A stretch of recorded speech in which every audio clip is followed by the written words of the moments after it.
우리 하이파이브 하면서 옆 사람과 할렐루야 한번 시작했습니다. 네. 은혜 있는 자리에는 꼭 필요한 사람들을 하나님이 보내셔서 꼭 필요한 말씀으로 또 꼭 필요한 시간으로 쓰신다고 저는 믿어요. 신앙이 재기해야 삶이 재기합니다.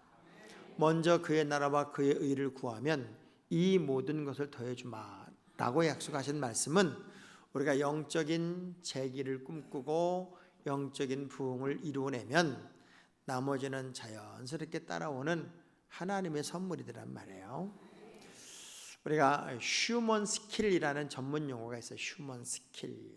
내가 꿈꾸고 바라는 어떤 사람을 벤치마킹해서 그대로 따라가고 그대로 배우고 그대로 도전받고 그대로 생각을 하면 나도 모르게 그렇게 되어가고 있다는 거예요. 그래서 여러분이 할 수만 있으면 좋은 사람과 어울리셔야 돼요. 불평쟁이하고 어울리면 안 돼요. 봐요. 인주와 어울리면 내가 아무리 조심을 해도 뻘건 게 묻게 돼 있고, 석탄과 가까이 하고 있으면 아무리 노력하고 애를 써도 석탄이 묻게 돼 있어요.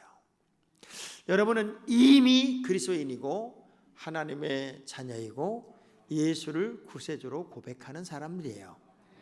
그러면 여러분의 신분도 분명해졌고 그리고 구원의 감격도 분명한 사람들이어서 흔들려야 돼요? 흔들리면 안 돼요? 쉽게 넘어져야 돼요? 안 넘어져야 돼요? 알기는 세계적으로 잘 알아요. 근데 솔직히 대답해봐요. 잘 넘어져요? 잘 안 넘어져요? 잘 넘어져요. 넘어지면은 아주 엎어져 있어요. 그때 끼역끼역 일어나려고 노력은 해요. 자, 의인은 7번 넘어질지라도 다시 일어서려니와 악인은 한번 엎드러지면 아주 엎드러진다고 그랬단 말이에요. 바울이 목회를 쭉 하는 동안에 이 갈라디아서를 쓰면서는 그런 아픔이 있었어요. 보통의 서신서가 갖는 서신서만의 특성이 있어요. 특성. 서신서의 특성은 안부를 묻고 이 서신을 쓰는 목적을 설명하고 그리고 책망할 것이면 책망을 하고 권면할 것이면 권면하는 게 서신서가 갖는 특징이라고요. 그런데 이 갈라디아서는 너무나도 신기하게 그런 서신서의 기본적인 형식, 룰을 파괴해버려요. 인사 한마디 쫙 던지는 듯 하다가 바로 본론으로 들어가는, 그만큼 뭔가 시급하고 다급하고 뭔가 긴급하게 전해야 할 이유를 가지고 있었기에 이 데살로니가 전서는, 갈라디아서는 어쩌면 바울이 조급함이 더 빠른 시간 내에 이 말씀을 전하지 않으면 안 되겠다라고 하는 어떤 의미를 담고 있어요. 오늘 여러분들이 이 말씀을 이렇게 듣는 동안에 고칠 것이 빨리 고쳐지고 새로워질 것이 빨리 새로워져서 또 한 번의 신앙의 전성기를 이루어서 삶의 전성기를 만드는 마지막 결단이 여러분에게 있기를 주의 이름으로 축원합니다. 자, 왜 이 갈라디아서를 기록했는지를 4장 19절 20절을 한번 볼까요? 4장 19절 20절.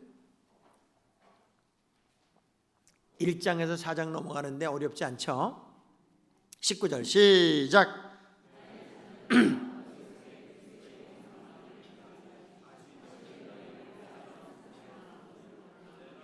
내가 이제라도 너희와 함께 있어 내 언성을 높이려 함은 너희에 대하여, 자, 뭐가 있어요?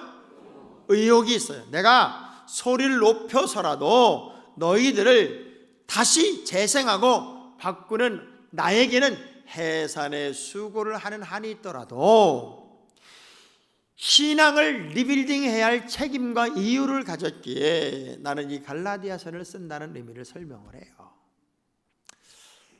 아무리 옳은 것 같아도 하나님의 기준에 맞지 않으면 우린 또다시 제자리 찾기를 위한 훈련과 노력이 필요합니다. 그런데 복음으로만 낳은 갈라디아 땅 전체가 비시디 안디옥, 이고니온, 루스트라, 더베 1차 전도 여행지, 2차 전도 여행지를 다 포함한 그야말로 바울이 일부러 찾아가서 복음을 전한 복음의 중심 지역들이에요. 복음의 중심 지역에 그들은 예수만 의지해서 예수만 소개받아서 그들이 예수를 영접해서 세운 교회들이 갈라디아 땅에 있는 교회들이에요. 그런데 그 교회에 그렇게 복음적으로 뭉쳐서 세워졌던 교회 성도들을 향한 바울이 무슨 생각이 있었냐면 의혹이 있었대. 의심이 있었대. 저는 여러분들이 주의 종이 이렇게 볼 때 믿음이 가고 신뢰가 가고 확신이 서고 다른 사람 몰라 내가 김권사님은 믿지 이 정도가 돼야 되는데 저 사람은 내가 30년을 봐도 도대체 어떤 사람인지 모르겠어. 알 수가 없는 사람이 바로 여러분이 아니었으면 좋겠어요. 옆 사람 쳐다보면서 도대체 뭔 생각을 하고 사십니까? 물어봐. 그래서 1장 6절을 넘어와 보시면 바울이 얼마나 조급했는지 이렇게 말합니다. 6절 시작.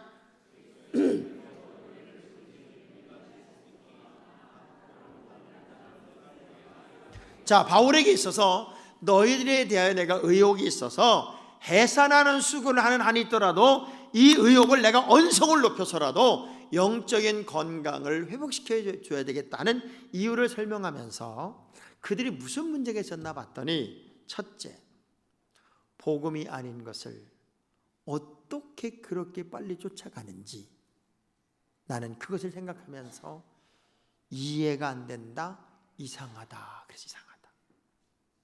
전 여러분들이 이상한 교인이 아니었으면 좋겠어요. 말씀으로만 훈련되었고 말씀으로만 은혜 받았고 말씀으로만 무장되었고 여러분이 다른 데 가서 배운 적이 없잖아요. 그죠? 이 참 좋은 교회에 와서 수십 년 동안 그 좋은 말씀을 듣고 말씀을 익혔고 성경을 읽었고 근데 성경 아무 데 찾아봐도 싸우란 얘기가 없어. 사람 미워하라는 얘기가 없어. 그런데 복음이 아닌 다른 일들에 더 빨리 영향을 받아서 복음이 아닌 것을 쫓아가는 것이 너무나도 이상했다는 거예요. 왜 우리가 이상한 교인이 될까요? 보편적이고 정상적인 교인이 되어서 교회가 건강하고 성도의 가정이 건강하고 이런 거 있어요. 길거리 지나가다가 두 사람이 대판 싸운다. 차 문제 때문에. 죽으니 사냐고 싸우는데 보니까 차 뒤에 다 성경책이 실려 있어. 이 여자들은 막 난리 보고 싸우네 보니까 다 십자가 목걸이 하고 있어. 어느 게 장로님이 경찰서에 끌려가는 바람에 담임 목사님이 얼른 신방을 그냥 면회를 갔더니요, 세상에 다른 게 권사하고 싸운 거야, 회사에서. 그래서 두 목사 거기서 만났어. 요즘 우리가 가만히 생각을 해봐요. 저 사람은 분명히 예수 믿는 사람이라는데 왜 복음이 아닌 행동을 할까? 복음적이지 않은 삶을 살까? 너무 마음이 아픈 건 대한민국에 감옥에 가는 사람들을 보면은 거의 장로님들이야. 군인도 장로님이고 돈 많은 사람도 장로님도 많아. 근데 감옥에 가. 물론 사업을 할래니 그렇게 할 수밖에 없다고 말할 수도 있겠지만 바울이 느끼는 아쉬움, 안타까움은 나는 갈라디아 교회 교인 모두를 말씀으로만 가르쳤고 복음으로만 낳았고 복음으로만 양육을 했는데 어떻게 복음이 아닌 것을 더 빨리 따라가서 그렇게 복음적이지 않은 삶을 사는 것에 대해서 이상하다. 너무 이상하다. 여러분, 가장 위험한 신앙이 뭐냐면 변질되는 거예요. 변질되는 거. 가장 멋진 신앙이 뭐냐? 답게 사는 거예요. 답게. 옆 사람 악수하면서 우리 답게 살아봅시다. 답게. 목사는 목사답게, 장로님은 장로님답게, 성도는 성도답게. 짝퉁이 뭐예요? 짝퉁이. 제가 굉장히 오래전이죠. 목회하고 얼마 안 됐을 때 하나님의 은혜로 유럽 종교유적지 성지순례를 간 기회가 있었어요. 근데 영국을 갔더니 영국의 시장 그 백화점에 하프코트인데 너무 멋있어. 진짜 영국 신사 느낌이 나는 내가 제일 좋아하는 색깔의 하프코트가 있는 거야.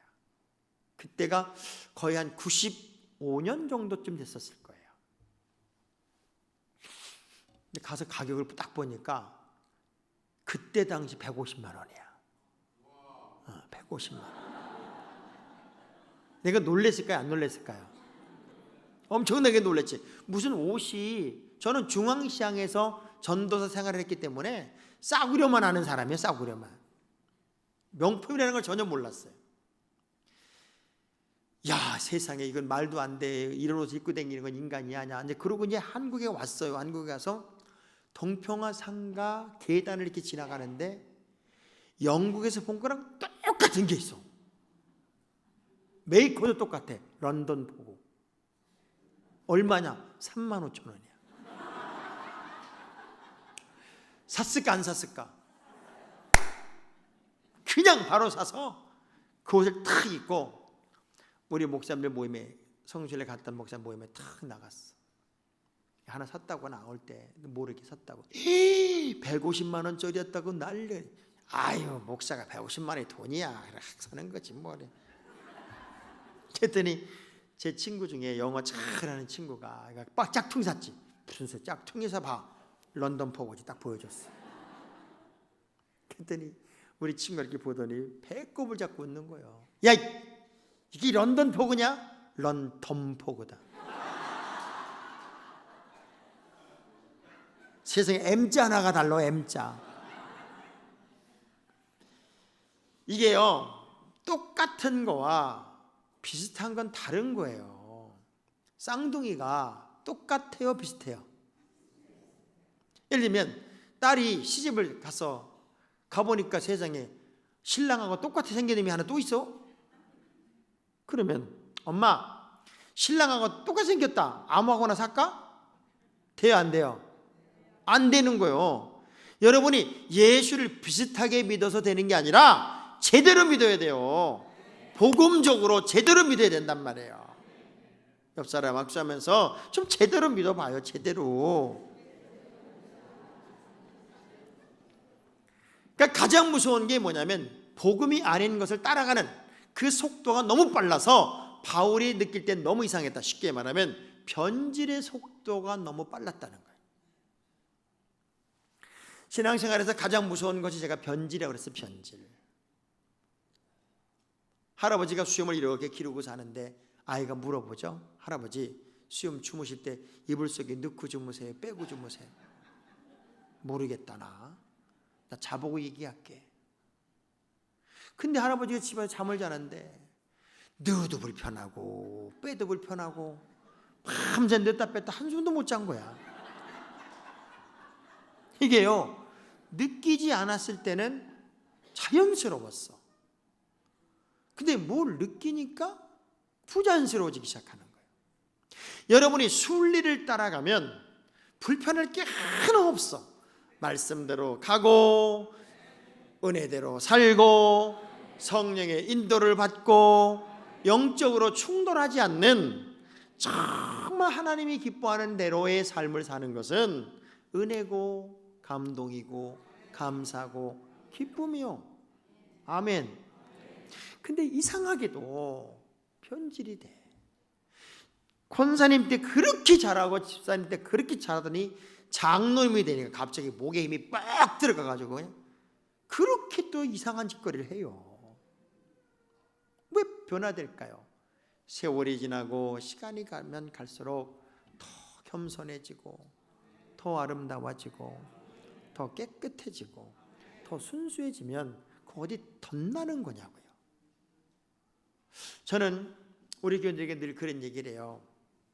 혹시 내가 교회가 너무 커져서 교만해지거들랑 내 모가지를 확 꺾어버려라.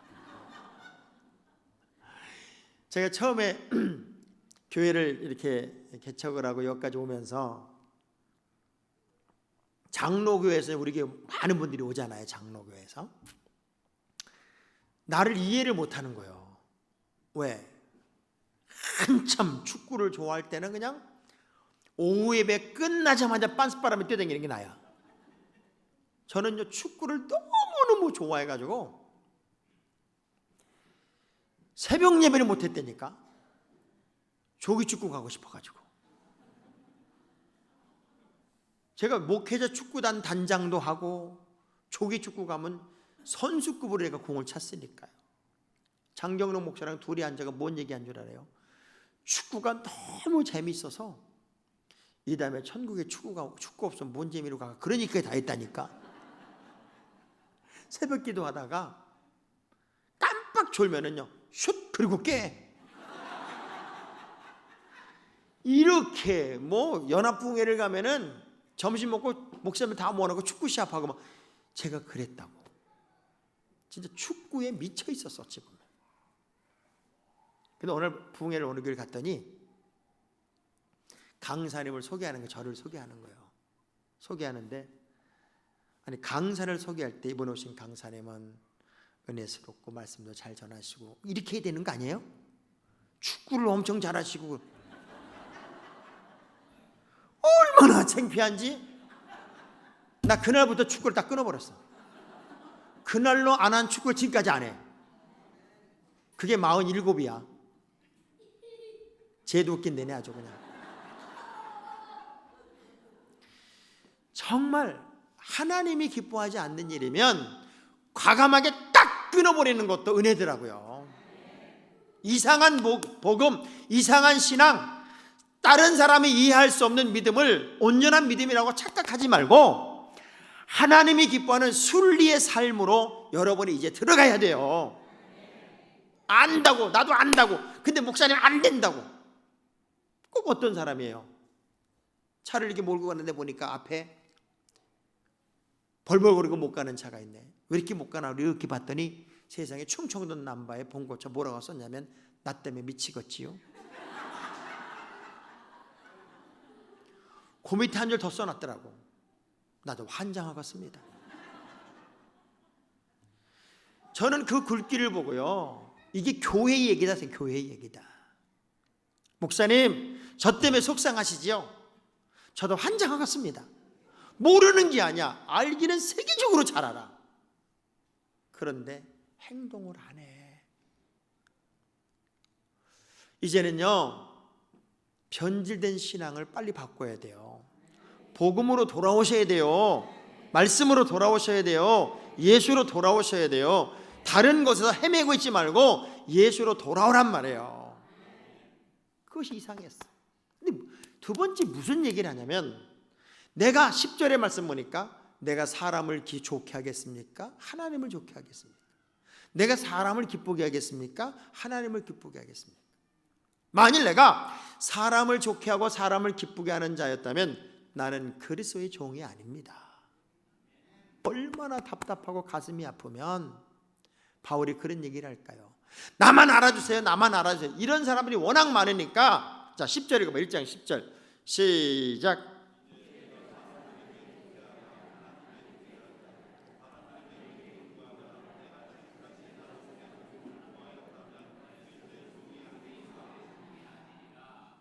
바울의 확신은 그거예요.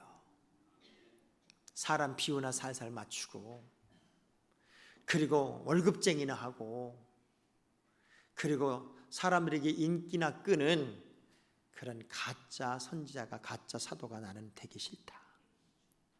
나는 바른 믿음으로, 바른 신앙으로 바르게 양육하고 싶은 사람이 나다. 여러분에게 이런 부흥회를 하거나 그러면 어느 목사님은 와서 막 야단을 쳐요. 혼을 내요. 그런데 그 혼이 나는 사람들 중에는 이게 혼이 난다고 생각하는 사람이 있는가 하면 나는 삶을 교정하고 있다는 사람도 있어요. 근데 똑같은 말을 하는데, 똑같은 설교를 하는데, 같은 책망인데 어떤 목사님의 책망은 따뜻하고 어떤 목사님의 책망은 차가워. 왜 그럴까요? 마음에 사랑이 담기지 않아서 그래요. 저는 제가 이 참주원 교회에 와서 말씀을 전하지만 어떤 마음으로 말씀을 전하냐면 우리 교인과 똑같은 마음으로 말씀을 전해요. 정말 생명보다 소중한 하나님의 사람들이 흠 없이 점 없이 주님 앞에 딱 서야 되는데 잘 몰라서 아니면 아는데 너무 의지가 없어서 여전히 헐떡거리고 살아가고 있다면 이 말씀이 잣대가 되고 막대기가 되고 여러분을 깨우는 교훈이 되어서 깨울 수만 있다면 이 말씀으로 여러분을 깨워서 또 한 번의 전성기를 살게 하면 얼마나 좋을까. 사실 그 마음으로 말씀을 전하는 거예요. 왜 내 비유나 맞춰달라고 그래요? 요즘은 교회마다 지옥 설교도 없어져서 지옥 설교, 심판 설교도 없어졌고 다 비전, 꿈 이런 거. 여러분 이 구글에 들어가서 비전, 이 비전이나 어떤 성공 이런 거에 대한 내용을 찾기 위해서 예를 들면 성공이란 단어를 딱 치면 성공에 관한 사이트만 500만 개가 뜬답니다. 난 여러분이 안 놀래서 내가 놀래. 그만큼 인간은 성공에 목말라 있는 거예요. 성공에. 그런데 그 성공이라는 의미가 뭐냐고요. 많은 이론이 있고 많은 사이트가 있고 많은 정보를 주지만 모든 사람이 성공하냐고요. 저는 성공은 이거라고 생각해요. 성공은 무엇을 하든지 간에 내가 하는 것이 기쁜 게 성공이야. 오늘 이 밤에 여기 나와 앉아있는 여러분들이 아우 잘 나왔다, 너무 잘 왔다, 이런 사람이 성공하고 있어. 근데 어떤 사람은 앉아가지고 에이씨 언제 끝나는 거야? 아이씨, 이러면 이미 실패하고 있는 거예요. 여기 신디사에 지낸 자매가 하나님 나 같은 걸 써주시니 고맙습니다, 이런 마음으로 앉아있으면 성공하는 거예요. 근데 아이씨 내가 왜 배워가지고 진짜 이러면 100% 실패하는 거예요. 저는 제가 목사지만 이 강대상에 서 있으면 너무 좋아. 왜? 지금도 나 혼자 떠들고 있잖아. 난 너무 좋은 거야. 누가 안 말리면 하루 종일이라도 하고 싶어. 나는 진짜. 지금 내가 내일 수술이 된다니까? 통증이 있지요. 그런데 잊어먹고 하는 거야. 그러니까 그 기쁨을 가지고 내가 무엇을 하든지 간에 성공하는 게 기쁨이 성공이잖아요. 아멘.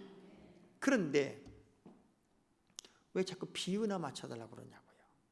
우리가 하나님의 뜻과 섭리를 따라가야 되고 하나님의 기쁨에 대해야 되고 하나님의 영광을 위해 살아야 될 내가 그까짓 그 짤막한 체면이나 따지고 자존심이나 갖다 얘기하고 하나님 중심의 삶을 살기보다는 인간적인 생각에 빠져가지고 그냥 정신을 못 차리고 살아가면서 내가 교회 와서 이런 대접 받으려고 내 교회 왔냐고 아유 진짜 뭐 이런 사람이 있어요. 그래서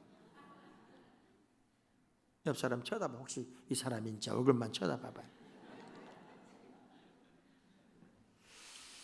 교회에 나오면요 세상 걸 다 내려놓으셔야 돼. 다 내려놓으시고 주님 안에서 다 하나가 돼야 돼. 사실은 제가 우리 참전교회 와서 이렇게 감동을 받는 게 장로님이 주차 안내하고 얼마나 보기 좋아요. 왜? 장로님들이 주차 안내하는 게 왜 중요하냐면 새가족이 오는 걸 제일 잘 알아. 그래서 새가족이 올 때 아이고 처음 뵙는데요 이렇게 와주셔서 고맙습니다. 아유 인상이 참 좋으시네요. 제가 이 교회 장로입니다. 제가 차 한잔 해도 대접해드려도 되겠습니까? 감동을 받을까 안 받을까요? 장로님이 주차 안내를 해주고 이렇게 나를 안내해주고 그래서 이 장로님들이 낮아져서 섬기는 게 그렇게 중요한 거예요. 맨날 서가지고 의장 이것만 하지 말고 하나님의 기쁨이 되고 하나님을 높이고 하나님께 맞춰 사는 여러분이 돼야지 나에게 맞춰달라고 하지 마세요. 옆 사람 쳐다보면 당신 그렇게 잘났어? 물어봐봐. 그렇게 잘났어. 지금 바울의 마음이 아픈 거예요. 이 교인들 보면 너무 열심히 일하는 사람이 사실은 교회 문제를 일으켜. 왜? 겸손하지 않아서. 내가 다 했는데 나도 알아주지도 않고 말이야. 주방 딱 다리 들고 앉아있으면 그냥 어느 누구도 들어올 수도 없어. 거기 그냥 너무 열심히 하는 사람들이 문제인 게 뭐냐면 사랑의 화합을 못해. 왜? 자기 주장이 너무 강해서. 근데 교회 일꾼이 되려면 생각을 해보세요. 물론 나는 오라. 이제 국을 이제 젊은 여성교회 회원들이 이번 주 주방 몽사요. 그런데 이 할머니 권사님이 나이정 권사님이 못 믿어워. 그러니까 이제 국을 끓여가지고 검사를 받는 거예요. 권사님 국 맛 좀 봐봐요. 보니까 맹탕이야. 맹탕이니까 너네는 집에서 살림을 하니 안 하니? 도대체 네 신랑들이 아주 불쌍해 죽겠다. 어떻게 음식을 이따위로 해? 틀린 얘기 아니지. 다 맞는 얘기지. 이렇게 말하는, 야 너네 앞으로 이거 국 끓이지 마라. 너네 이런 주방에 열심히 하지 마라. 그러면 교회 일꾼이 생겨 안 생겨? 안 생기지. 보니까 맹탕이야. 권사님이 얼마나 지혜로운지. 아니 새댁들이 그래 이 큰 국을 어떻게 이렇게 잘 끓여. 정말 놀랍네. 세상에 젊은 사람들이 이런 걸 이렇게 잘할 수 있어. 그리고 얼른 가가지고 소금 한 주먹을 넣기시고 몰래 국물에 탁 부으면서 그 휘휘져서 떠서 먹게 해. 그러면서 너무 잘한다고. 아니 어제 이런 복덩이가 굴러왔어 그래 우리 교회. 그런 소리 해봐시 아멘이 나오지. 왜 그런 걸 못하는지 모르겠어. 그냥 어떻게 하면 긁어낼까, 꼬투리를 잡을까. 여러분 불평을 잘하는 사람이 은사인 거 아시죠? 불평이 하나님이 주신 최고의 은사예요. 최고의 은사. 봐요. 불평쟁이 이렇게 말합니다. 아이고 우리 참 좋은 교회는 진짜 갈 때마다 느끼는 건데 화장실이 더러워 죽겠어. 아주 그냥 화장실이 더러워 죽겠어. 다른 교회들은요 화장실이 더러운지 깨끗한지도 모르고 살아. 근데 이 사람은 화장실이 더러운 걸 너무나 잘 알아. 그걸 불평으로 하지 말고 아유 화장실이 더러우니까 내가 청소해야 되겠네. 최고의 은사야. 아유 우리 교회는 이 굉장히 항상 휴지가 떨어져 있어. 이걸 불평하면 인정을 못 받는데 내가 매주마다 휴지 채워놔야 되겠다. 아멘 안 할 줄 알았어. 하여간 아멘 할 줄. 아멘 하면 올무에 걸릴까 봐. 여러분이 할 수만 있으면 나에게 맞추러 가지 말고 하나님의 기쁨이 되고 하나님의 자랑이 되고 하나님의 영광이 되는 삶을 산다고 하는 것은 얼마나 큰 은혜이고 복일까. 근데 왜 이런 일이 일어났을까요? 이런 일이 일어난 결정적인 이유는 3장 1절 한번 볼게요. 3장 1절 시작. 어리석도다 갈라디아 사람들아, 예수 그리스도께서 십자가에 못 박히신 것이 너희 눈앞에 밝히 보이거늘 누가 너희를 꾀더냐. 내가 너에게 다만 이것을 알려 하노니 너희가 성령을 받은 것이 율법의 행위로냐 혹은 듣고 믿음으로냐. 너희가 이같이 어리석으냐. 성령으로 시작하였다가 이제는 육체로 마치겠느냐. 지금 문제가 여기에 있는 거예요. 여러분은 이미 다 영적인 사람이에요. 성령을 사모해야 돼요. 이미 성령이 여러분에게 임재했어요.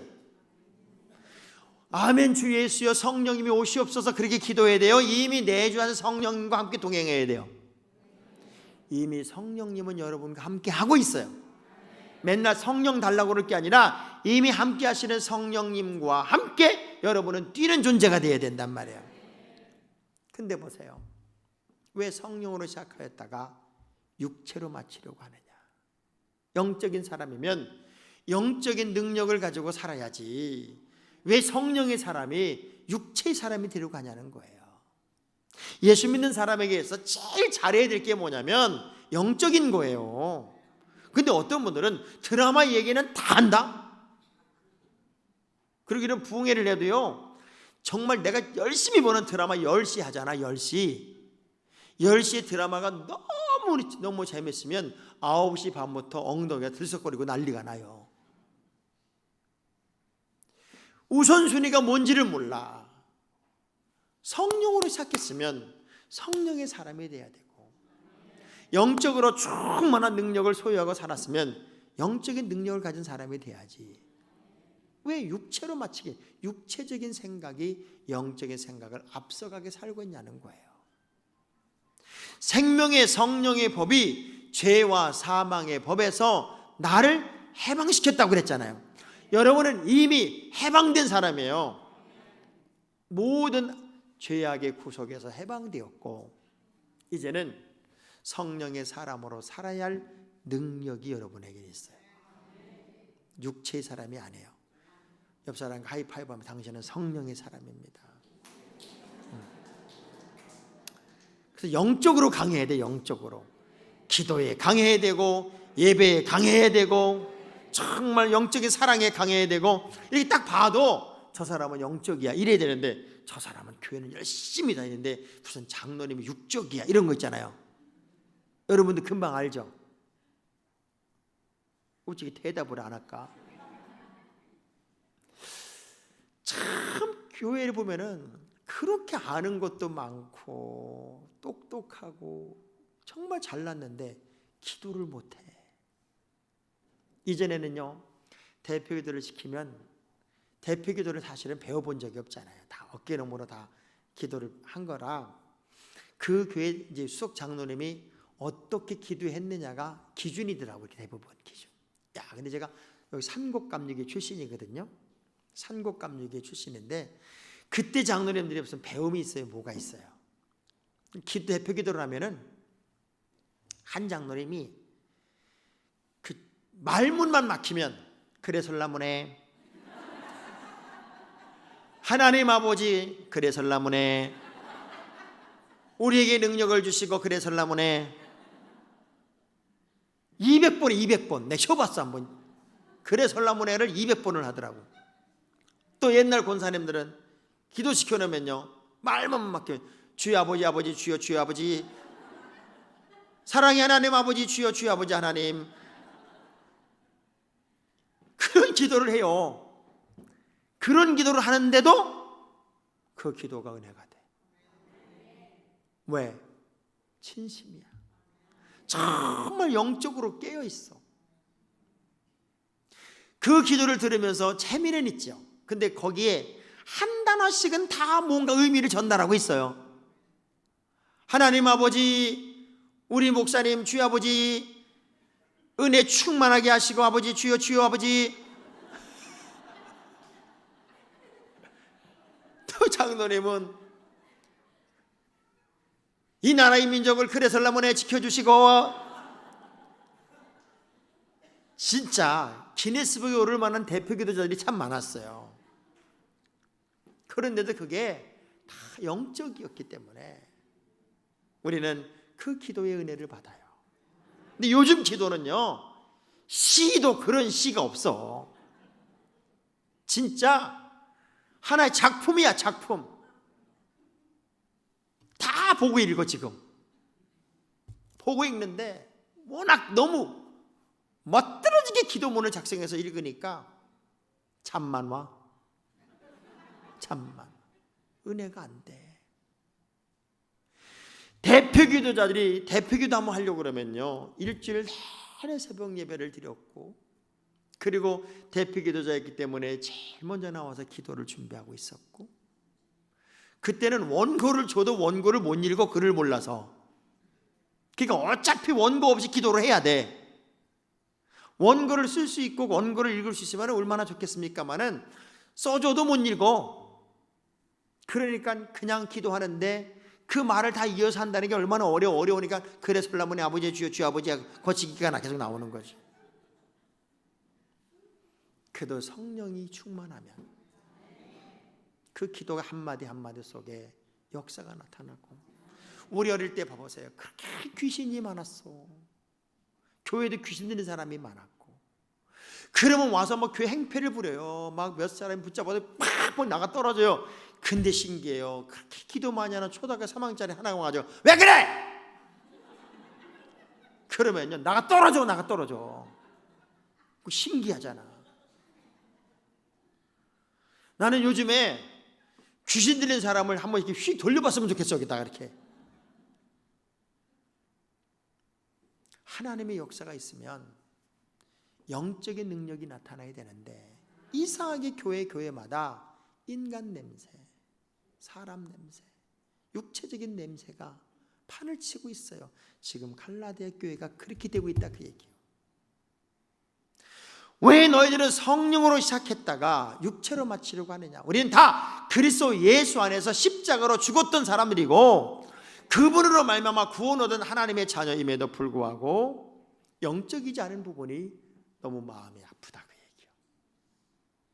저는 이번 부흥회를 끝으로 여러분 가정도 마찬가지지만 여러분 개개인도 다시 성령의 사람으로 확 일어나기를 주의 이름으로 축원합니다.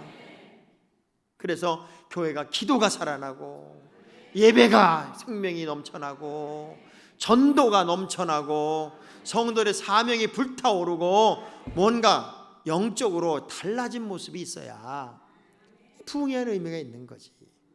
부흥회하고 나서 부흥했어 좋았어, 그 무슨 의미가 있어요? 진짜 부흥회는 내일부터 여러분 담임 목사님 가는 게 진짜 부흥회지, 저는 가면 끝이요, 그냥 아무것도 아니요. 우리가 성령의 사람이 된다는 것은 그만큼 중요하다, 그 얘기예요. 자, 그러면 성령의 사람이 됐다는 것은 어떤 의미일까? 자, 갈라디아서 5장 22절, 23절, 24절 시작.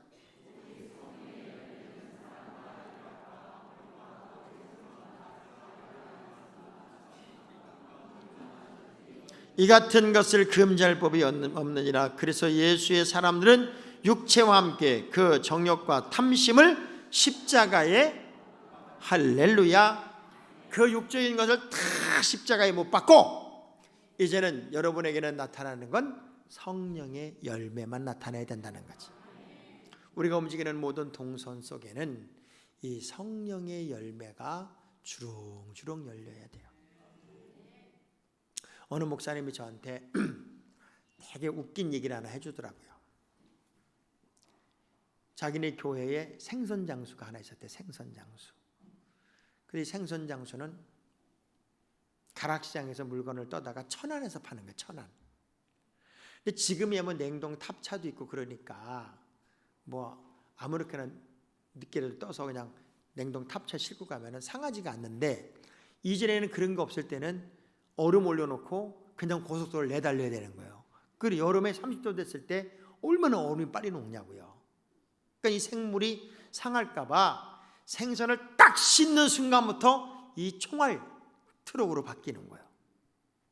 한 번은 생선을 떼가지고 그냥 달리는데 워낙 빨리 달리다 보니까 백차가 쫓아오는 거예요. 백차가 앵앵앵거리고 쫓아오면서 생선차 우측으로, 생선차 우측으로. 아이고 걸렸구나. 딱 세웠더니 경찰이 샥 오더니 과속 너무 했으니까 딱지 끊겠다고. 딱지 끊으면 3만 원이잖아요. 이 사람이 손이 파리되게 비는 거예요. 난 하루 벌어 하루 먹는 사람인데 3만 원짜리 딱지 끊으면 어떡하냐고. 한 번만 봐주면 안 되겠냐 그랬더니 경찰이 그러더래. 그럼 5천 원만 주라 그러더래. 옛날 경찰들은 다 그랬잖아요. 근데 이 사람 주머니에는 딸랑 1만 원짜리 하나밖에 없는 거예요. 나 1만 원짜리 하나밖에 없는데 어떻게 하면 좋겠냐 그랬더니 이 경찰이 얼마나 독한 놈인지 그 1만 원짜리 주면 내가 얼른 하나 더 잡아가지고 거실로 준다 그러더래. 그래서 어쩔 수 없이 이제 1만 원을 줬더니 경찰이 쭉 앞에 가더니 금방 또 한 대를 잡더라는 거예요. 그럼 5천 원 거실러 줘야 될 거 아니에요? 기다리고 있는데 이 경찰이 안 거실러 주고 그냥 가버리네. 자기는 톨게이트비도 없어. 이게 막 난리가 나는 거예요. 큰일 났어. 그렇다고 꾸시렁거릴 수가 없으니까 그때부터는 이제 생선차가 경찰차를 쫓아가는 거야. 근데 여러분도 알다시피 생선차에도 마이크 있잖아요.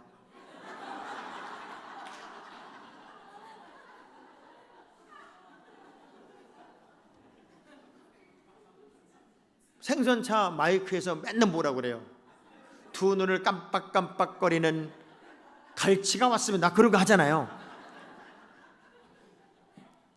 생선차 운전수가 마이크 볼륨을 이빨이 올려가지고 경찰차를 쫓아가면서 경찰차 우측으로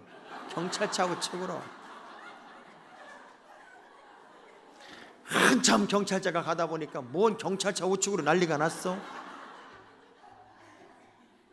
차를 딱 세웠더니 생선차 운전수가 쫙 앞에 차를 세더니 5천 원 주셔. 그리고 5천 원을 받아갔어. 우리가요, 때때로 너무 많은 생각이 우리의 삶을 장애할 수 있어요. 하나님의 사람답게 사는 것은 굉장히 자연스러운 거예요. 여쭤볼게요. 갈까 말까 하는 길이 쉬워요? 가는 길이 쉬워요? 할까 말까 하는 게 쉬워요? 하는 게 쉬워요? 먹을까 말까가 쉬워요? 먹는 게 쉬워요? 알기는 세계적으로 잘 알아. 그럼 우리가 갈등하는 신앙생활을 해야 돼요? 믿음으로 그냥 행하는 거예요? 믿음으로 행하는 것이 가장 행복한 거예요. 오늘 이 밤에도 나 교회 갈까 말까 고민한 사람이 있고 그냥 가야지 이런 사람은요, 아무 생각 없이 와서 은혜를 받아. 근데 갈까 말까를 가지고 부부가 다툰 집은요, 내가 안 간다고 그랬잖아. 내가 안 간다고 그랬지. 그러니까 봐요. 은혜도 부부가 싸우지 않아요. 은혜가 돼. 예를 들면 부부가 금술이 좋은 사람은 두 부부에 앉아서 앞자리에 앉아가지고 콩닥 은혜를 받는데 부부가 싸워서 안 올 수는 없으니까 왔어. 아내는 앞에 앉았고 신랑은 저 뒤에 앉았어. 근데 아내는 너무 은혜를 받는 거야. 아멘 아멘. 그러면 신랑은 저 뒤에 꼴값을 해라. 아주 꼴값을 해.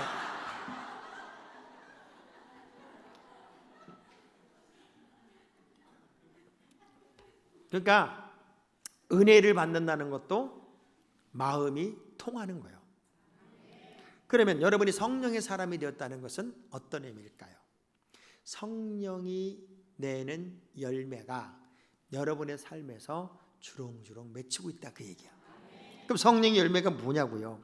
오직 성령의 열매는 사랑과 화평과 희락과 오래 참음과 자비와 양성과 충성과 온유와 절제다. 이 모든 것들 가만히 생각해 보면 그리스도인들에게 아주 기본적으로 나타나야 할, 이걸 위해서 노력할 이유가 하나도 없는, 당연히 나타나야 할 삶의 내용들이 성령의 열매야.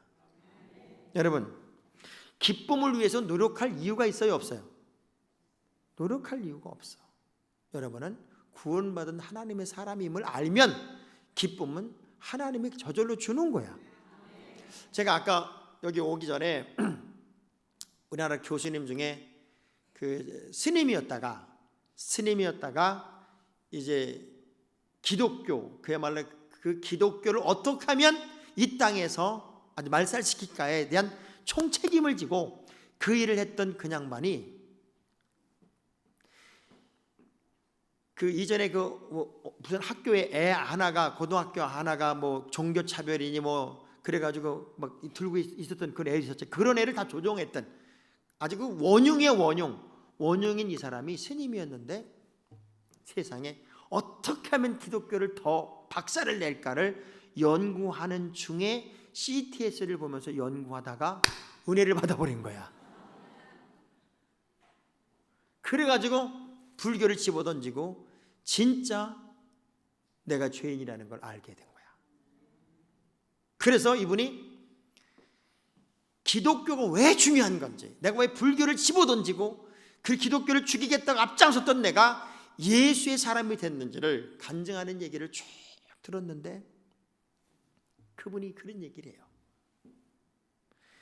예수 말고 예수 이외에 다른 어떤 것으로 행복을 추구하거나 예수 이외에 어떤 것으로 대리를 하려고 하는 것이 있다면 다 이단이다.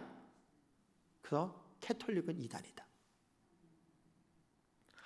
본질이 예수를 바로 보지 못하게 마리아를 딱 갖다 걸어붙여 놓은 것은 본질인 예수를 희석시키려고 하는 것이었기 때문에 예수 이외에 다른 어떤 것으로도 그것을 대신하려고 하는 시도조차 하는 것이라면 그거는 이단들이 추구했던 모든 사고방식이었다는 거예요. 그리고 공산주의자들이나 그런 모든 사람들은 기독교를 그대로 본받고 있다는 거예요. 그 시스템을. 그런데 그 사이에 뭐가 껴있으면 무조건 이단인데 마리아가 껴있으니까 안 되고 교주들이 껴있으니까 안 되고 우린 다른 어떤 것도 보지 말고 예수만 딱 바라보면 거기에 해답이 있고 정답이 있고 야 얼마나 강의를 잘하는지요. 제가 그냥 넋을 놓고 그걸 다 보고 있었네.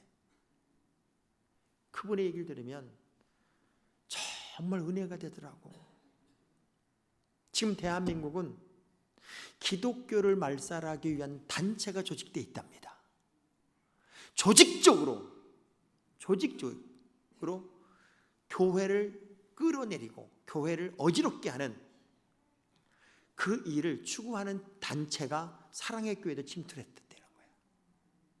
그래서 한 교회마다 문제를 일으키고 분란을 일으키는데 그들이 아주 기가 막힌 방법을 동원하고 있다는 거예요. 그걸 다 낱낱이 그 안에 자기가 원흉이었으니까 그걸 다 까발리는 거예요. 지금 그렇게 된 결정적인 이유는 CTS를 통해서 어느 목사님이 인간은 왜 죄인인가를 설교하는 그 강의를 마치 아동틱하게 뭐 이렇게 만들어서 이렇게 했대요. 근데 그거를 보다가 꼴값을 하네 하는 순간에 내가 죄인이구나. 그 순간에 내가 꼭 죽어야 될 것 같더라는 거야. 근데 우리 주님은 자기를 안 죽이시더래. 그리고 용서하셔서 자기를 들어 쓰는 것에 대해서 감격하는 얘기를 하더란 말이에요. 진짜 예수를 만나고 예수의 사람이 되면 성령의 열매를 일부러 낼 필요가 없는 거예요. 일부러 나오는 게 아니야. 그냥 여러분이 살면 그게 열매예요. 옆 사람 쳐다봐봐요. 그렇게 살고 있는지, 어마어마하게 독하게 살고 있는지 한번 봐봐요.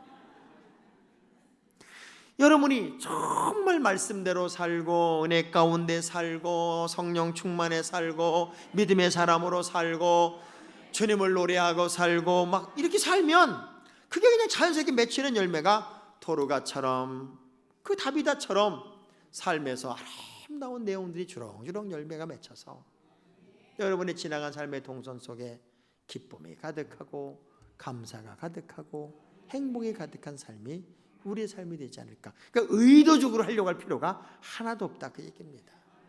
아멘. 제 별명이 뭐라고 그랬다고요? 착하네. 저는 정말 착했어. 그렇게 안 믿는 표정을 해도 착했어요. 근데 어린 시절 얼마나 제가 숫기도 없고 얼마나 부끄러움도 많이 타는지 제가 사춘기 중학교 때부터 얼굴에 여드름이 그냥 꽉 차 있었어. 그 제 별명이 무허가 판자촌이었어요. 그러니까 용기가 없어요. 자신이 없어. 우리 어머니가 저를 보고 밴댕이 창자로 밴댕이 창자. 남자가 잘 삐치고 잘 운다고 그래가지고 제 별명이 밴댕이 창자였어요. 여러분 밴댕이 창자가 생선 창자 중에 제일 짧은 거 아시지? 그래서 금방 배불렀다. 금방 배고팠다. 변덕이 12번도 죽을 끓는 사람을 밴댕이 창자라고 그래. 그런 저였어요. 그러니까 누구랑 싸울 줄도 모르고 그냥 울기 잘하는 아주 여리기 어린 그 제가 십리길을 걸어서 교회를 다니고요. 그리고 그렇게 착할 수가 없어. 장학일 목사는 깡패였어. 장학일 목사는 깡패라고 놀러 다녔다고. 나는 너무나 착해서 주변에 누구하고 싸운 적이 없어. 그런 저를요, 중학교 2학년 때 학생부에서 장로님 아들이니까 배랑간에 대표기도를 시켰어. 나를 대표기도를 예배 시간에 중학교 2학년 때 대표기도를 시켰다고. 나를. 내가 어떻게 한 줄 알아요? 울었어. 울었어. 울고 대표기도를 못했어. 그랬더니 제 친구 중에 문석현이라는 친구가 있었어요. 걔는 같이 나랑 울었어. 내가 우니까. 너 왜 울었니? 그랬더니 네가 울어서 울었대. 자, 그때 우리는 그렇게 순수했어요, 사실. 근데 중학교 3학년 때 우리 선생님이 연극 배우였어. 그때만 우리 문학의 밤이라는 게 많았잖아요. 문학의 밤. 문학의 밤에 세상에 그렇게 숫기 없는 나를 그 선생님이 탕자로 주인공으로 캐스팅을 했어. 그때 이름이 민철이야. 민철이. 그래가지고 저를 진짜 연극 배우처럼 2달을 가르쳤어. 세상에 그렇게 숫기 없고 그렇게 부끄러움 많이 타고 울기 잘하는 제가요, 그 선생님을 만나서 2개월 동안 민철이 역을 연기를 연습하다가 끼가 발견. 끼가 얼마나 내가 끼가 많은 사람인지 세상에 그때 끼가 발견이 되면서 그 연극 한 편을 딱 해서 인천 시내, 그때마다 문학의 밤 한다 그러면요, 여학생들 남학생들 막 2,000명씩만 몰려왔어요. 교회에서 볼 게 없으니까. 그때는. 그때 민철이 주인공 장학봉. 얼마나 연극을 잘했는지 인천 시내 소문이 다 났어. 그때부터 제가 우리 석현이랑 둘이 우는 걸 멈췄어요. 그리고 얼마나 우리가 담대해져야 되겠냐는 걸 시합하기 위해서 호껍데기 옷을 입고 한겨울에 멀미도 앞에 딱 서가지고 손 벌리고 얼마나 버티나 해봐요. 얼어 죽는 줄 알았지.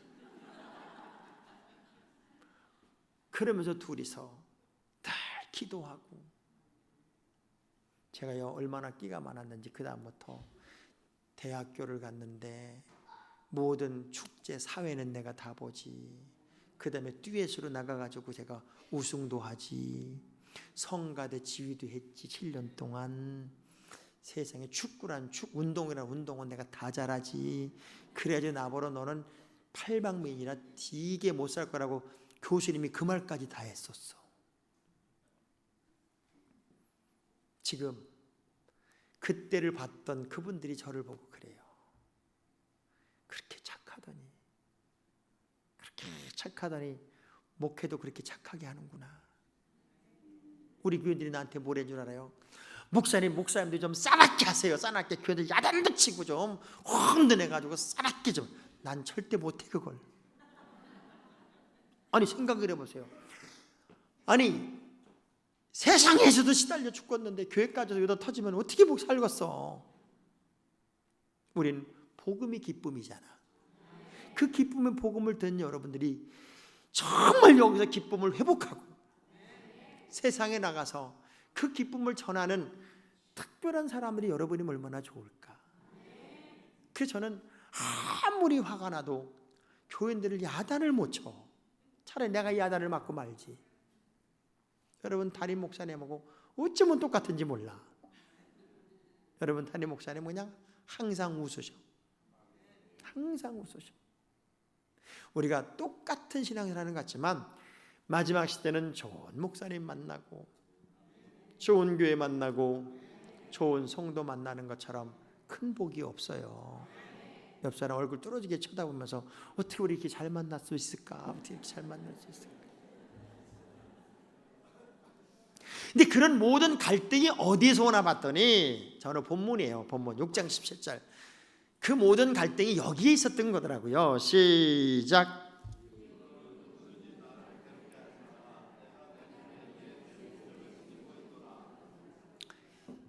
내가 왜 갈등을 했고, 왜 내가 스스로 힘들어했고, 왜 내가 지치고 넘어지고 쓰러졌나 봤더니 예수로 도장을 안 찍었어.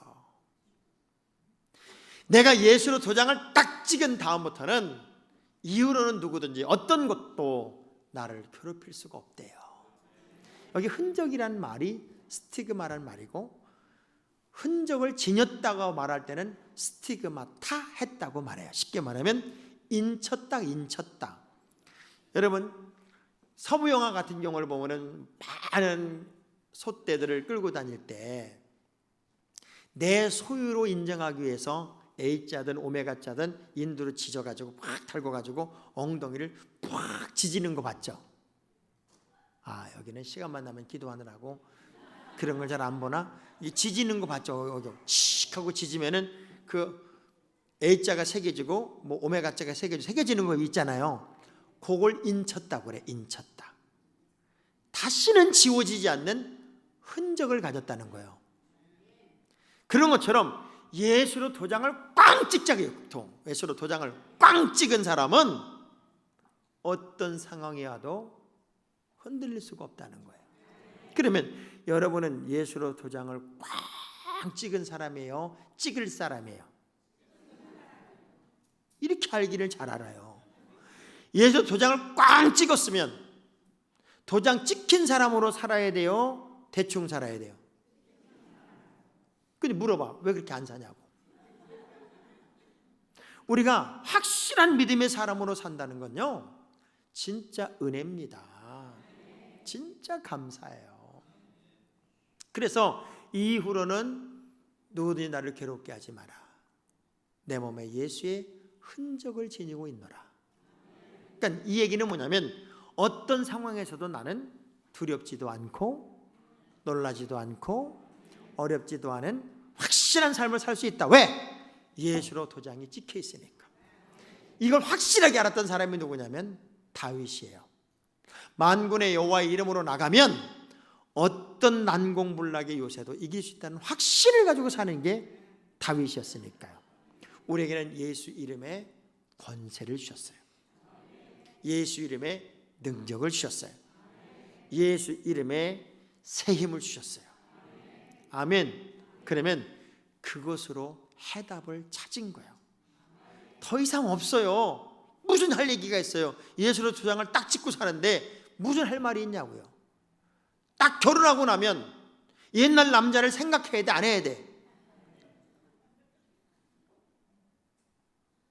아니, 부부가 결혼을 딱 하고 나면 옛날 아무리 사랑했던 첫사랑이든 둘째 사랑이든 그 남자를 잊고 사는 게, 그 여자를 잊고 사는 게 정답이죠. 수상하네 여기는 아주. 조금 수틀리면 맞아 그때 그놈을 만났어야 돼. 조금 힘들면 맞아 그때 그 여자를 만났어야 돼. 이런 집안이 정상이겠냐고요.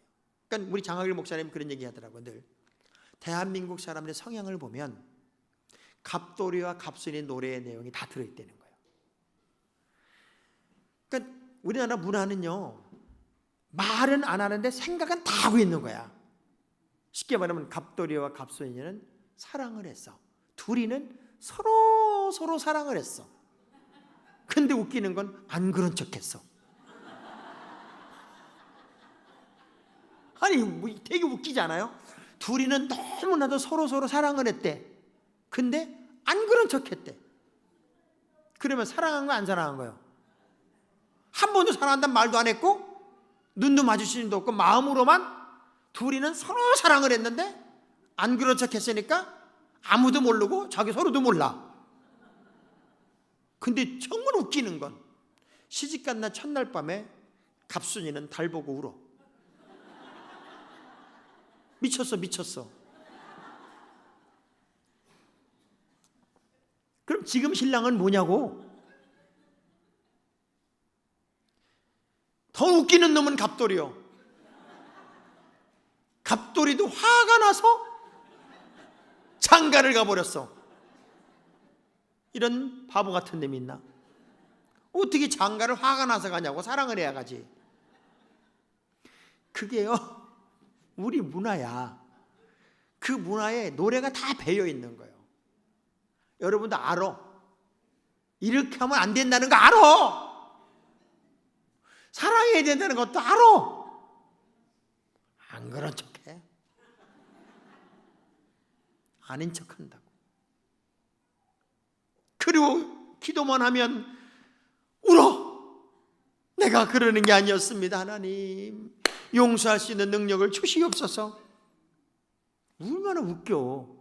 여러분, 사람 미운데 용서할 수 있는 용기 달라고 기도하지 마라. 그 사람 생각하면 기도하면 더 열받아. 차라리 찾아가서 미안해하고 손 한번 잡아주면 될 걸, 그걸 왜 기도하고 금식하고 있냐고. 화딱지가 나서 장가를 가냐고요? 그게 우리나라 문화야. 너무 이상한 나라야 진짜. 진짜 믿음의 사람의 길이 있어요. 하나님이 원하는 방향이 있더란 말이에요. 갈라디아 전체 바울이 느끼는 아쉬움이 이거예요.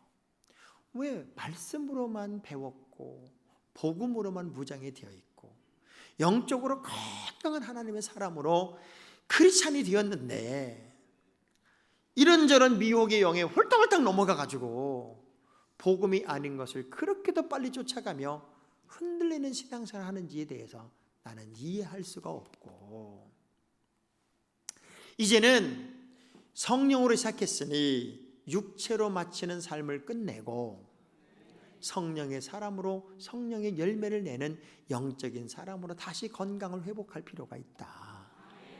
그러려면 예수로 도장을 꽝 찍은 인생이 되면 끝이다. 어느 것도 나를 괴롭힐 수 없고 어떤 상황도 나를 넘어뜨릴 수가 없다. 예수로 도장을 꽉 찍은 인생이 되면 그게 미래고 그게 내일이니까. 철저하게 우리가 하나님 중심으로 서는 믿음. 그래서 이제부터는 다시 성령의 사람으로 불이 붙어서 여러분 교회를 살리고 가정을 살리고 주변을 살리고 선교회를 살리고 목장을 살리고 주먹 딱 쥐고 따라합시다. 이제부터는 우리 교회에, 우리 가정에, 내 인생에 전성기다. 그 전성기의 삶을 여러분이 꼭 살아야 돼요. 한 번 더 이상 요 모양 요 꼴로 살 수는 없다. 좀 떨면서 다시 더 이상 요 모양 요 꼴로 살 수는 없다. 지금보다 훨씬 더 잘할 수 있어요. 훨씬 더 능력 있게 살 수 있어요. 제가 얘기했죠. 백수 시대다. 인생의 이모작 시대다. 옛날엔 60 이전에 다 죽었어요. 근데 요즘 60이어도 40년 더 살아야 돼. 그러면 인생의 이모작이 가능한 시간이 됐다고. 나이를 나이였다고 말하지 말고 지금부터가 내 인생의 또 한 번의 전성기다. 그런 믿음으로 불을 붙여보잔 말이에요. 불. 할렐루야. 어차피 여러분은요, 시간이 가고 세월이 가면 이것저것 고장이 나서 주님 나라 갈 거예요. 그런데 오늘 내가 할 수 있는 최선이 무엇일까? 오늘 내가 하나님 앞에 남길 수 있는 신앙의 족적이 무엇일까? 그것을 늘 오늘에 맞춰서 한번 살아보세요. 최선을 다하는 것처럼 행복한 게 없어요. 최고가 되려고 하기보다는 최선의 삶을 사는 거예요. 그것처럼 위대하고 그것처럼 놀라운 건 없단 말이에요. 이번 붕해가 여러분 처음부터 마지막까지 제가 교회 생활에 관한 이야기를 참 많이 말씀을 드렸어요. 그리고 스스로의 신앙을 돌아보는 그 말씀을 많이 드렸어요. 그 이유가 뭐냐면 나라도 그렇고 교회도 그렇고 우리는 혼란의 시대를 살아요. 그 혼란의 시대, 뭐가 옳은 건지 뭐가 그른 건지, 이 말 들으면 저희가 맞는 것 같고 저 말 들으면 저희가 맞는 것 같고, 그 혼란의 시대를 살아. 그래서 그 고통스러운 배 이름도 세월호야. 세월을 어떻게 할 수가 없어. 교회 가서 이 말이 맞는 것, 저 말이 맞는 것 같고 자꾸 우리는 혼란스러운 삶을 사는 시대를 산다고요. 이때는 다 귀를 닫고 말씀으로 가는 거예요. 복음으로 가는 거예요. 예수로 가는 거예요. 다른 어떤 것으로 해답이 없어요. 저는 오늘도 신문 보기가, 뉴스 듣기가 너무 불안해. 근데 우리는 하도 그게 이제 이력이 나가지고 뭐 별소리를 다 해도 아무런 감동은 없지만 실제적으로 이런 일이, 예를 들면 핵폭탄이 서울, 대구, 부산, 대전 이 네 군데만 딱 떨어지면 대한민국이라는 나라는 존재가 없어져요. 아예 없어져. 재기불능. 더 이상 인생들이 살 수 없는 곳. 그게 끝이 나는 거예요. 완전히 끝이 나는 거예요. 그런데 역사 이래로 우리나라에게 적대적인 국가는 멀리 있는 나라가 아니었어. 항상 주변 국가야. 중국이 우리 편, 러시아가 우리 편, 일본이 우리 편, 천만의 말씀. 항상 역사, 수천 년 역사 속에 우리나라를 쳐들어온 게 영국에서 쳐들어온 게 아니요, 미국에 쳐들어온 게 아니라고요. 주변 국가야. 주변 국가는 우리나라 편이 될 수가 없어. 거기다 우리는 동족끼리 싸워. 근데 미국을 배척해버리면 우리는 무언 힘으로 버틸 건데. 근데 아무런 개념이 우리는 없다고요. 저는 너무 배고플 때 미군들이 준 딱딱하게 굳은 우유를 쪄먹어본 세대야. 그 우유 쪄주는 우유 너무 맛있어서 이빨이 부러질 정도로 그걸 깨물어 먹어. 그렇게 어려웠던 시절에 그래도 도와준 사람들은 중국도 아니고 소련도 아니고 북한도 아니고 일본도 아니고 그래도 미국이었어. 우리나라 주변 국가가 우리나라에게 한 번도 해코지 않은 나라가 어딨냐고. 결국 전쟁은 그렇게 전쟁이 나는 거지 멀리 나는 게 아니에요. 그래서 우리가 하나님 중심으로 돌아가야 돼. 그렇게 어렵고 힘들었을 때 거적대기나 짊어지고 구국기도 한다고 산에 가가지고 밤에 소나무 하나 뽑는다고 기도했던 그 저력이 대한민국을 만들었던 거고, 북한에서 피난 나온 사람이 집, 절 다 버리고 몸뚱이 하나 빠져나와서 그렇게 어렵게 자수성가해서 예배당 질 때 가장 많이 헌금한 사람들이 탈북한 사람들, 쉽게 말하면 월남한 사람들이 교회 질 때 헌금을 제일 많이 했답니다. 왜 그런 줄 알아요? 재물이라는 게 집을 떠나보니까, 고향을 떠나보니까 있을 때 써야지 한순간에 없어진다는 걸 그분들은 너무나 잘 알아서 믿음이 들어가니까 그렇게 예배당 질 때 헌금을 많이 했다는 거예요. 우리의 기준이 지금 어디에 가 있냐고요. 뭐가 옳은지를 모르겠어. 혼란의 시대를 살아. 다시 복음으로 돌아갑시다. 다시 진리로 돌아가고 다시 예수로 돌아가자고요. 할렐루야. 따라합시다. 내 몸에 예수의 흔적을 지니고 있노라. 이후로는 그 누구도 나를 괴롭힐 자가 없느니라. 확실한 믿음으로 여러분의 미래를 열고 여러분의 내일을 여는 축복의 통로가 여러분이 될 수 있기를 주의 이름으로 축원합니다.